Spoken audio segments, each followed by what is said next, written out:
Dacha How, Washa Michael Larson, Washa Neiman Depungyu. Hello, everybody. This is Mike Larson from BBC IML, and this is A Moment with Mike. I am back down by Lake Superior here again. You can probably hear the waves in the background once again. But today, we just continuing on with social media, just getting to understand social media a little bit. And I know something about myself, and it's true with everybody, that I have to find something I enjoy, but within something in order for me to continue on with it, or something that drives me, or something that's exciting, or something that I'm going to get to when I do this. But I have to have that in my life, and social media, I had always struggled with really sticking with it because it seemed to get boring. So I've been putting out some questions this week on social media, and there's been lots of excitement about the questions and lots of replies. So that's made it kind of fun for me. I've enjoyed putting out those questions. I've enjoyed the comments by people. People are having fun with it. There's some serious comments about it, but everybody seems to be enjoying it very much.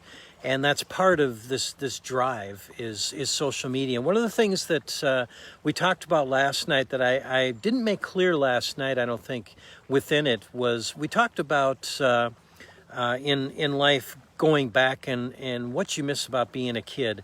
And then that led into some other conversation about a program we have called Life Review, where we take a look at your whole life. And it starts with the kids because we get anchors in our lives, both positive and negative anchors. And we talked a lot about that last night, how that'll drive your life later in life. And you'll maybe not even understand why you're doing something, but it's the positive and negative anchors that you created when you were a child and all through your life that are driving a lot of that. How you meet your fundamental elements has a lot to do with that also. Well, it has everything to do with that. But I never made mention about the positive and negative anchors. If you have a negative anchor, you can change that. You can change that. And that's really what post-traumatic stress is.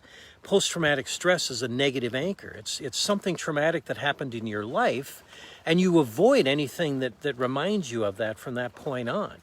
And you can change that. Now, depending on how serious of an anchor it is, it might take quite a bit to change it, but it can be changed. And it's a matter of thinking of yourself in a positive. What's one of the best things you ever had happen in your life? And putting yourself into that moment. How did you hold yourself? Was your head held high? Were your shoulders back? Did you breathe easy? So physiology is one part of it. This is neuro-linguistic programming is really what this is about. And then what did you think about yourself? What was your belief about yourself at that moment? And then how did you describe yourself? All the adjectives and adverbs that would describe yourself at that moment. You have to put yourself into that moment. And then you have to do something unique, like, I don't know, pinch yourself or twist a finger, or something that creates an anchor to anchor that feeling. And then you do it over and over again a number of times. And then when that negative anchor comes up, you can use this positive anchor to override that. And that's how you change a negative anchor. And sometimes it takes time, to change a habit. It takes 21 days to create a new habit. It takes 21 days to change an old habit. It takes 42 days. So yeah, Chad, pull your finger. But it takes 42 days to change an old habit. So anchoring is actually pretty fast, but depends upon how tough the negative anchor is and how long it's going to take you to do that. But you have to be persistently consistent in order to be able to do that. So the question we had today was what is a statement that changed a statement that changed? What was a piece of advice that maybe changed your life? And for me, a statement is really kind of what changed my life. Somebody telling me that where focus goes, energy flows. And that changed a lot for me. I really didn't understand it when I first heard it. Where focus goes, energy flows. It just seemed like a cute statement at first. But as I went through life and started to experience life and started to understand how the mind works, the statement started to make more and more sense. So in life, everything we achieve, everything that's brought to us that we can that allows us to achieve the idea we want, the goal we want, the success that we strive for, has to be attracted to us. And we are built to be able to do this. So when we talk about where focus goes, energy flows, there's two parts of your mind. There's the subconscious mind, which is capable of two things, perfectly and abundantly. And then there's the conscious mind, which does two things. One is acquisition of knowledge, and the other is survival. So focus is done with the conscious mind. So where you focus on, energy, the universe is made up of energy. Everything is made up of energy. Your thoughts are made up of energy. You are made up of energy. Anything that you desire in the world is made up of energy. The positives, the negatives, everything is made up of energy. So your conscious mind, your subconscious mind is tapped into this energy. That's why it is perfect. It is capable of two things, perfectly and abundantly. It can attract anything to you in the universe through energy. This is based on universal law. But when we have no focus and we're all over the place, all over the board, our subconscious has a very difficult time focusing on something long enough to attract it to you. Because the other thing that happens, it's one of the laws of universal law, is the compensation. So you not only have to focus on it, but you have to focus on it for an extended time so that you have enough compensation to keep the universe in balance. So where focus goes, energy flows is a statement that changed my life. It really did. Once I understood what it was, it changed my life, because it means that when you focus on something long enough, your energy of your subconscious mind connects with that eventually, if you have emotion involved in it. You have to have your whole brain involved in it. So you have to not only be consciously but subconsciously involved in it. And in order to get the subconscious involved, you have to have emotional detachment, either a positive emotional or a negative emotional.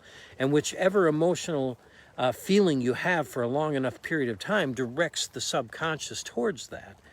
And if it's positive emotions, you're going to get positive results. If it's negative emotions, you're going to get negative results. But the subconscious mind is what controls the conscious mind is what controls where the subconscious mind goes. So focus is all about conscious mind. The conscious mind can only focus on a spot about that big. And you can test this theory. If you simply go look at a stop sign and you try to focus on the S and the P at the same time, you can't do it. When you're focusing on the S, the P will blur out. When you're focusing on the P, the S will blur out. You can't focus on both of them at the same time. Now, your subconscious mind knows everything is there, all around you. But your conscious mind only focuses on this one little thing. But it's that one little thing that your conscious mind is focusing on is what your subconscious mind will attract to you. That's why where focus goes, energy flows. So once you focus on one thing long enough with emotion, the subconscious mind decides, hey, this is what this person wants. So now it's going to attract all that energy to you, and that's what you're going to create in your life. So that's why where focus goes, energy flows. It makes so much sense to me. Another statement that I really liked was, if you keep doing the same thing over and over again, you'll get the same results. Insanity is doing the same thing over and over again and expecting different results. And that is so true. If you want change in your life, you have to change. It goes right along with where focus goes, energy flows. If you continue to focus on one thing and it's not getting what you want, it's going to keep coming to you. you have to change. You have to change your focus on something else with emotion and everything else, so that whatever that new thing that you want, you're focused on for a long enough time, it'll come to you. Otherwise, you continue to get what you've always got. And if you expect something different without changing, that's called insanity. But there was so many great remarks today, or so many great sharing today. But some of the things that everybody seemed to share was there was a common denominator of love. Everybody believes that, or has heard, or was given the advice that you have to have love in your life, and love conquers all. Evil, if you fight evil with evil, it just gives you more evil. If you fight anger with anger, it just gives you more anger. The only thing that overcomes all is love. The other thing that they talked about is change. If you want change, you have to change. There was many ways to say it, but it was a common denominator with all the statements today. And then adding value to other people. That's what life is all about, is adding value to other people. You know, there is no way to truly feel fulfilled until you shared with other people. Once you actually share with other people, that's where fulfillment comes from. And bringing all of that together, if you're not sharing enough with other people, maybe you haven't changed enough, maybe you're not focusing and you're not bringing enough interest to yourself to be able to share with other people. So it all ties together. It's how the universe is balanced. But it was an interesting question today. It was fun to see all the comments. We had some great comments yesterday. One of my favorite ones from yesterday, I can't remember who it was that said it, but they said that their wife would agree with them that they are still a child.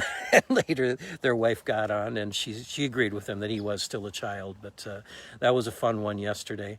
I had some fun ones today. One was shared, former employee of mine, who had some great statements. He was a great guy. Jack was his name. We called him Gramps. And he used to have some doozy statements. And he died a couple years ago, and we went back for his funeral. And half of the funeral was just recalling all the crazy statements that he would say. And Jack was just one of those kinds of guys that if you didn't like him, there was something wrong with you. Just that type of a guy. But man, he had hundreds of statements that made total sense and were funny at the same time. I remember in the car business, he was in the car business, I was, and he was top sales. He was a superstar, just sell 75 cars a month. And so I wanted to model him. I wanted to see what he was doing. What are you doing to do all this stuff? And I remember I went to his table, and he's just a little short guy. He's about 5'2" and maybe 140 pounds at the time. And he'd sit at the table across from him, and he built rapport like you wouldn't believe. People just loved him. But he would build rapport like crazy, and he'd go through his whole sales process. And at the end, I sat there and I wanted to hear his great close. And he says, okay, so you guys going to buy from me, or am I just going to punch you in the nose? And he's just this little tiny guy. So when he said it, everybody would laugh, and they'd go ahead and purchase a car from him.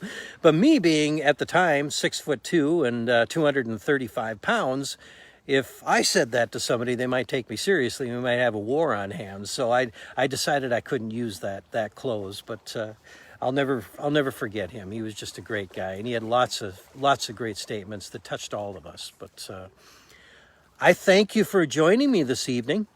I hope you guys have a super fantastic evening. I see Chad is here, and I missed a couple of the other names earlier, but Dennis and Jason are here. I appreciate you joining me. We will be here every night at 7 o'clock for live, and if that changes, if I have something that I got going on, I will let you know the day ahead of time. We'll change the time on it. But you can pretty much count on 7 o'clock every night.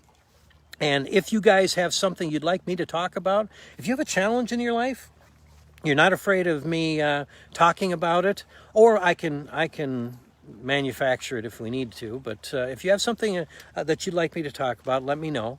And I'd love to talk about it. Just send me an email at mike@inspiredmotivatedleadership.com, or you can message me on Messenger.